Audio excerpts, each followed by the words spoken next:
جميع المقامات على هذا. المزخرف يأخذ منك مجهود ويأخذ نفسا طويلا وعربا كثيرا، أما المستقيم يريح الصوت ولا يأخذ منك نفس طويلا. يقول أن ليس له نفس طويل، ولكن هو يريد أن يقرأ بطريقة المزخرفة، فكيف يعني؟ كيف؟ نعم مظبوط. تقرأ على قدر استطاعة نفسك. يوجد قراء كثير أنا نعرفهم والشيخ يعرفهم في مصر والشيخ يعرف ذلك، مثل الشيخ حسان الشيخ صياد والشيخ صياد يعني، لكن الشيخ حسان هو نفس قصير جدا قصير، لكن يقرأ بالمزخرفات ما شاء الله. إذن تقسم الآية على نصفين مثل والذين يقولون ربنا، تقسم الآية أو المقام نصفين. ربنا هب لنا من أزواجنا وذرياتنا قرة أعين. تقسم المسافة، لكن عندما تقسم لابد أن تقف على مكان وحرفا وكلمة محلا للوقف، وإلا سيكون وقفا قبيحا يخيل المعنى. نعم لابد أن يعرف موقف. أحسن. إذن صاحب النفس القصير لابد أن يكون ملما بباب الوقف والابتداء. كيف تقف؟ لأن النفس سوف يقف على كلمة ممكن ليست محل الوقف، وأنت وقفت ليس وقفت اضطراريا، أنت وقفت اختياري، فلا بد أن تقفوا على كلمة مثله والذين يقولون ربنا. تمام؟ وبعدين نبدأ ربنا هب لنا من أزواجنا. من هذه الطريقتين الطريقة المستقيمة والمزخرفة فيه أي يعني أحسن؟ ليس أحسن، ولكن أنت بصوتك وقدراتك تستخدم أي شيء. أنت ترى في صوتك النفس الطويل اقرأ بالمزخرفات، ترى في صوتك النفس القصير اقرأ بالمستقيم. طيب نفس قصير وتريد أن تقرأ بالمزخرفات اقسم. إذا كان القارئ واحد يستطيع أن يقرأ بالصوت المستقيم بالصوت الحسن، فهل يجوز له أن يقرأ بالمزخرفات؟ نعم. فلما اسمه مزخرفات، المزخرفات ترجمته يعني ليس هو صحيح.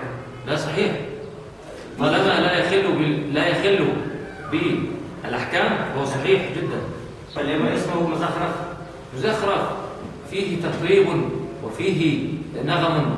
هناك الزخرفة لإظهار حسن الصوت وإمكانيات الصوت التي أعطاها الله للإنسان، طالما لا يخل بأحكام التلاوة. إذا بدأت القراءة بالطريق المستقيمة فهل يجب عليك أن تتبع تلك الطريقة أم تستطيع أن تقول حسب صوتك وحسب إمكانيات صوتك، حسب الإمكانيات، حسب الصوت وحسب الحال. القارئ ليس صوتا فقط، القارئ حالة مزاجية. القارئ ليس صوتا فقط،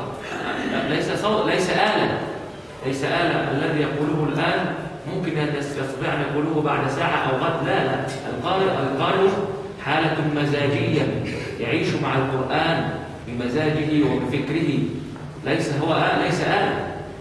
فأيهما يستحسن أن يبدأ به أول مرة؟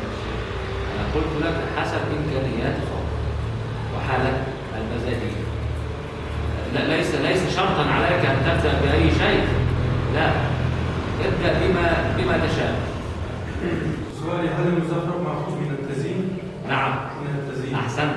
زخرفة التزيين، تزين تطرب وتحسن صوتك لكي تجذب المستمع للقرآن ومعنى القرآن إن شاء الله. أحسن. وسؤالي، الإنسان الذي لا يستطيع أن يقرأ بنفس الطويل ماذا يفعل بالمقامات الصعبة، مثلا الصباح؟ نعم. الصوت به ابتداء السؤال سأله الصديق، قلت يقسم تلاوته نصفين، يقسم المسافة نصفين. والذين يقولون ربنا هب لنا من أزواجنا وذرياتنا قرة أعين. والذين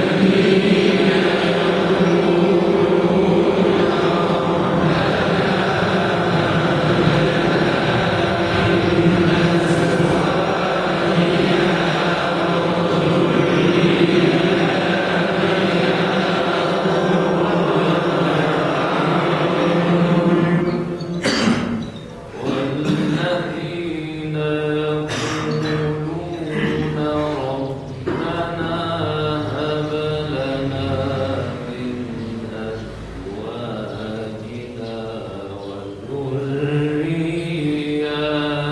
وذرياتنا قرة أعين.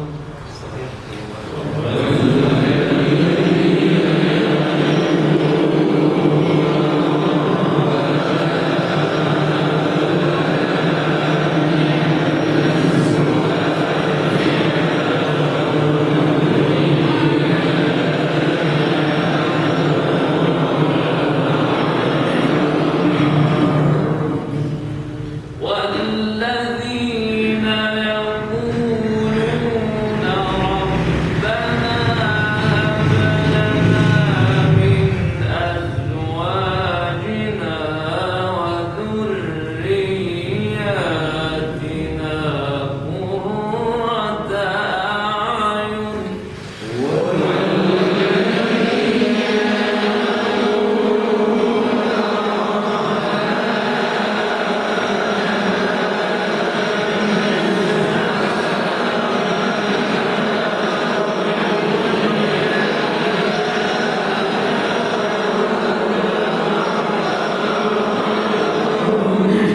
هل يستطيع أحد أن يقول بجواب هذا القرار؟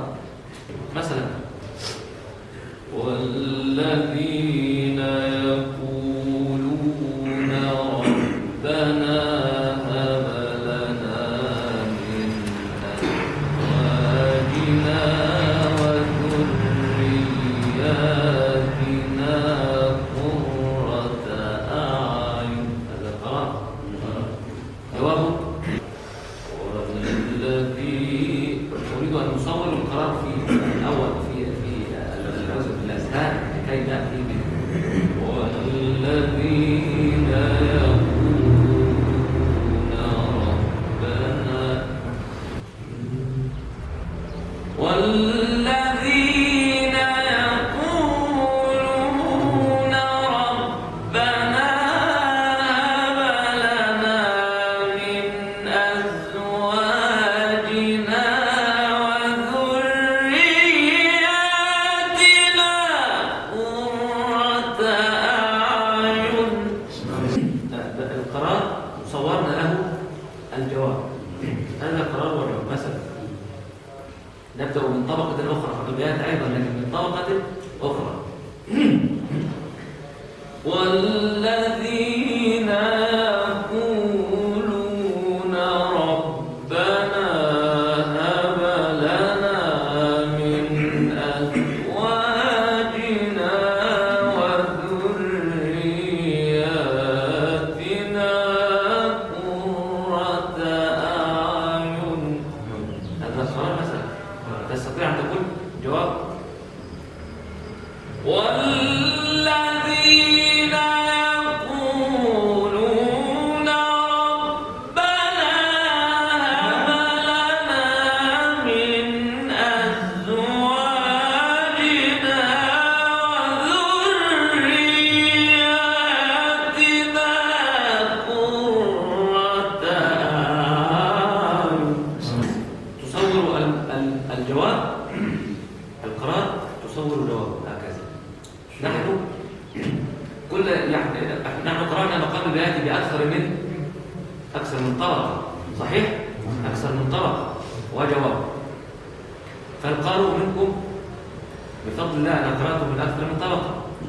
هناك يوجد فيكم يقرأ من أكثر من 4 طبقات أو 5 طبقات في البال، وهناك صوته طبقة واحدة هو القرار والجواب فقط، لا يستطيع أن يتنقل بالبيات من أكثر من طبقة.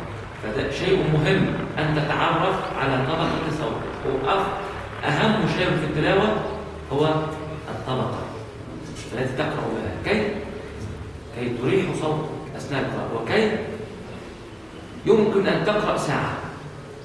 هناك الكثير من القراء يشكون ويشتكون يقولون يا شيخ أنا أقرأ بعد ربع ساعة صوتي يكون مجهدا ولا أستطيع أن أقول له تعال